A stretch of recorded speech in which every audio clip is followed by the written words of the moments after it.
Саламатсыздар ма, студенттер қауымы? Бүгін бізде Қазақстан тарихы пәні. Сонымен, студенттер қауымы, дәптерімізге бүгінгі дата мен сабағымыздың тақырыбын жазып қояйық. Сіздерге ұсынылып отырған мына слайдта жаңа тараудың, тақырыптың және сол тақырыпқа байланысты қарастырылатын мағлұматтар берілген. Бүгінгі тақырыбымыз Қазақстанның саяси жүйесіндегі өзгерістер. Қазақстан Республикасы Конституциясы саяси әлеуметтік тұрақтылықтың негізі деп аталады. Тақырыбымыздың бірінші бөлігі Қазақстанның саяси жүйесіндегі өзгерістер. Қазақстан Республикасы тәуелсіздік жөніндегі декларацияның қабылдануы, КСРО-ның ыдырап тәуелсіз мемлекет достығының құрылуы туралы мағлұматтарды құрайды. Ал екінші бөлігі тақырыптың Қазақстан Республикасы Конституциясы саяси әлеуметтік тұрақтылықтың негізі деп аталып, ата заңымызға арналады. Тақырыбымызға қажетті жаңа сөздерді жазып алыңыздар. Декларация латын тілінен аударғанда жариялау деген мағынаны білдіреді екен. Декларация дегеніміз мемлекеттің ішкі және сыртқы саясатының бағыты, партиялар мен халықаралық ұйымдардың бағдарламалық ережелері жөніндегі ресми мәлімдеме. Келесі жаңа сөзіміз Конституция. Ол да латын тілінен аударғанда құрылыс деген мағынаны білдіреді. Конституция дегеніміз мемлекеттің құрылысын, оның билік етуші органдарының құрылымы мен ұйымдастыру қағидасын, азаматтардың құқықтары мен міндеттерін, сайлау жүйесін анықтайтын негізгі заң. Қазақстанның саяси жүйесіндегі өзгерістер 1980 жылдардың аяғында басталды. Қазақстанда қоғамдық бірлестіктер мен партиялар құрыла бастады. Ол қоғамдық бірлестіктер мен партиялар экологиялық, саяси және азаматтық бағытта болды.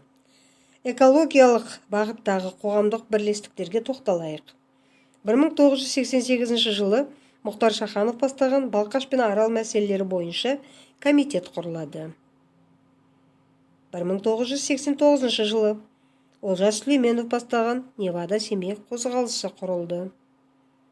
Бұл екі қоғамдық бірлестіктің экологиялық мәні зор болды. Саяси бағытта Азат, Алаш, Желтоқсан, Демократиялық Қазақстанның әділеттік партиялары құрылып, жұмысын бастады. Азаматтық бағытта Бірлік, Әділет, Тәуелсіз студенттер одағы, Азамат, Ақиқат, Мұсылман әйелдерінің лигасы, Ауғандық жауынгерлер ұйымы, Қазақ тілі қоғамы құрылды. Бұл қоғамдық бірлестіктер мен партиялардың құрылуы Қазақстандағы саяси жүйеде болған ірі өзгерістердің басы еді. Қазақстандағы саяси жүйе әрі қарай өзгеріске ұшырай берді. Оған 1989 жылғы мамыр-маусым айындағы Мәскеуде болған Кеңестік социалистік республикалар одағының халық депутаттарының бірінші съезі әсерін тигізді. Онда саясаттағы, экономикадағы және қоғамдық өмірдің әлеуметтік рухани салаларындағы жағдайларға сыни табанды талдау жасалды. Нәтижесінде Балтық жағалау республикалары, Украина, Қырғызстан, Ресей парламенттері өз дербестігін қорғап, мемлекеттік егемендік туралы декларация қабылдады. Ал Қазақстанда 1990 жылдың 25 қазанында Қазақстанның мемлекеттік егемендігі туралы декларация қабылданды. 25 қазан 1990 жылы қабылданған декларация тарихи құжат болып табылады. Бұл тарихи құжат Қазақ Кеңестік социалистік республикаларының жоғарғы кеңесінің қаулысы бойынша қабылданған. Қазіргі парламент заң шығарушы орган деп қабылдаңыздар.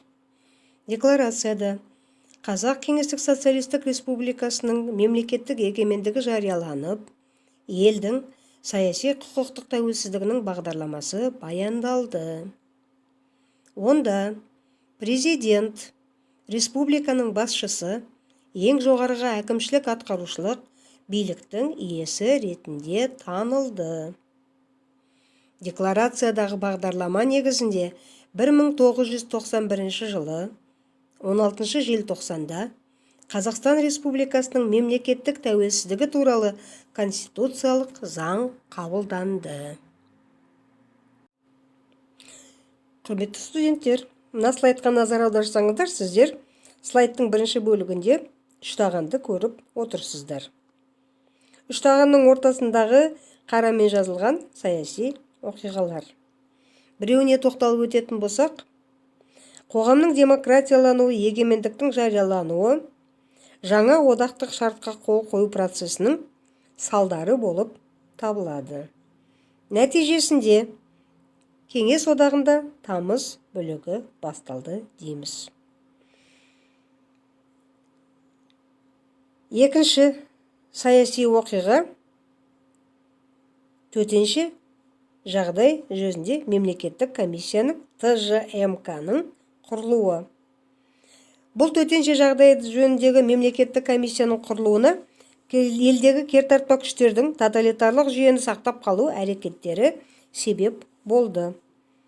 Нәтижесінде орталықтандыру үрдісі күшейді. Ал Қазақстандағы компартияның таратылуына Кеңес одағы коммунистік партиясы беделінің төмендеуі себеп болса, нәтижесінде қоғамда партиялық басшылық жойылды. Үштағанның төменгі жағында сіздерге даталар мен оқиғалар берілген. Дәптерлеріңізге жазып алыңыздар. Алдыңғы слайдтағы үштағанның бірінші оқиғасы жаңа одақтың құрылуы болатындығын назар аударыңыздар.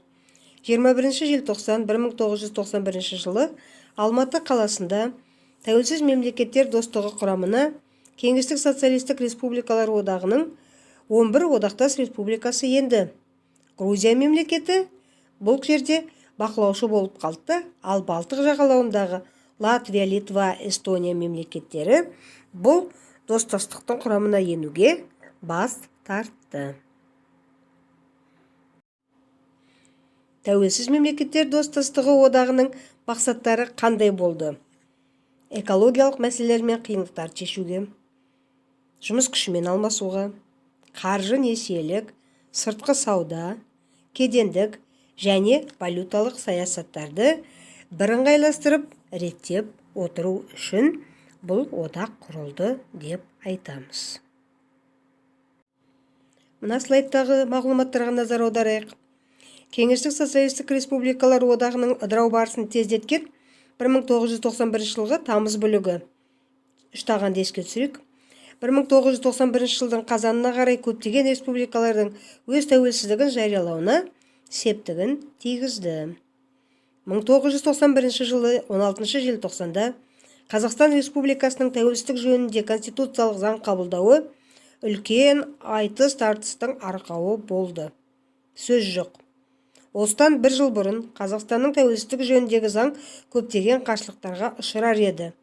1991 жылдың соңғы 4 айының ішіндегі саяси процестер тығырықтан шығудың табиғи жолына бастап әкелді.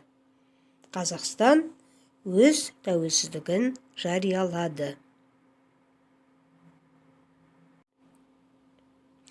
1991 жылдың 16 желтоқсан күні Кеңестік социалистік республикалар одағының ыдырауына байланысты өз егемендігін Қазақстан жариялап, халықаралық қауымдастық тарапынан тәуелсіз мемлекет ретінде мойындалды. 1992 жылдың 2 наурызынан бастап Біріккен ұлттар ұйымының толыққанды мүшесі болды. Сонымен қатар Еуропадағы қауіпсіздік және ынтымақтастық ұйымына, ұжымдық қауіпсіздік келісімі ұйымына, Шанхай ынтымақтастық ұйымына және Еуразиялық экономикалық қауымдастығы сияқты басқа да бірнеше халықаралық ұйымдардың құрамына Қазақстан Республикасы енді. Тәуелсіздік дегеніміз не? еркін мемлекет, ешкімге тәуелді емес, өз мәселесін өзі шешетін, өз байлығын өзі басқара алатын, өз алдына дербес республика. Я болмаса ел, мемлекет.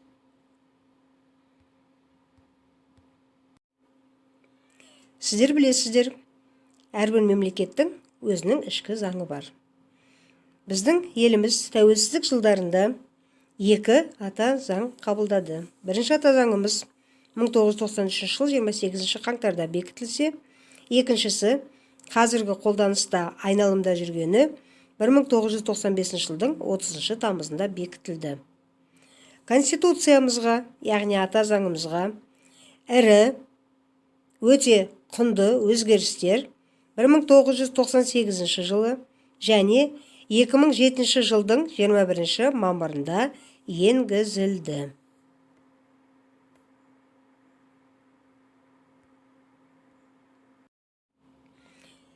Не себепті бірінші конституциядан кейін 2 жыл болар болмас екінші конституция қабылданғанына тоқталып өтсек. Ол үшін Қазақстан Республикасының 1993 жылғы қабылданған конституциясына назар аударыңыздар. Өзінің мазмұны және құрылымы жағынан 1993 жылғы конституция Кеңес одағы конституцияларына өте ұқсас болды. Сонымен қатар бұнда халықтық егемендік, мемлекет тәуелсіздігі, билікті бөлісу принципі, қазақ тілін мемлекеттік деп тану, президентті мемлекет басшысы деп тану сияқты өзгерістер енгізілді. Мына слайдқа назар аударыңыздар, студенттер қауымы. 1995 жылы 30 тамыз күні жалпы халықтық референдум негізінде қазіргі қолданыста жүрген конституция қабылданып, 5 қыркүйек күні күшіне енді. Конституция өзінің құрылымы жағынан 9 тарау және 98 баптан тұрады. Конституция мемлекеттік құрылыстың құқықтық негізін қалыптастырушы құжат болып табылады. Бұл конституцияда 1993 жылдың аяғы 94 жылдары біздің еліміздегі экономикалық өзгерістер, саяси институттар құрамындағы болған өзгерістер енгізілді. Ұсынылып отырған слайдта конституция құрылымы берілген. 9 бөлімнен тұратын конституцияда президенттің, адам және азаматтың, парламенттің, үкіметтің міндеттері мен құқықтары көрсетілген. Қазақстан Республикасы Конституциясының 1 бабында Қазақстан Республикасы өзін демократиялық, зайырлы, құқықтық және әлеуметтік мемлекет деп бекітеді.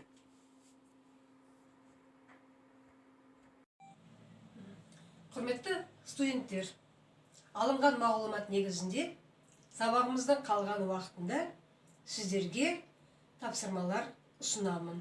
Сәттілік. Сіздерге мына сұрақтарға жауап беруге 5 минут уақыт бөлінеді. Алматыда бас қосқан мемлекеттерді атаңыздар. 1991 жылы 21 желтоқсанда қандай оқиға болды? Кеңестік социалистік республикалар одағы қай жылы өмір сүруін тоқтатты? Кеңестік социалистік республикалар одағы қай жылы құрылды? 1991 жылы 16 желтоқсанда қандай оқиға болды? Уақыт кетті.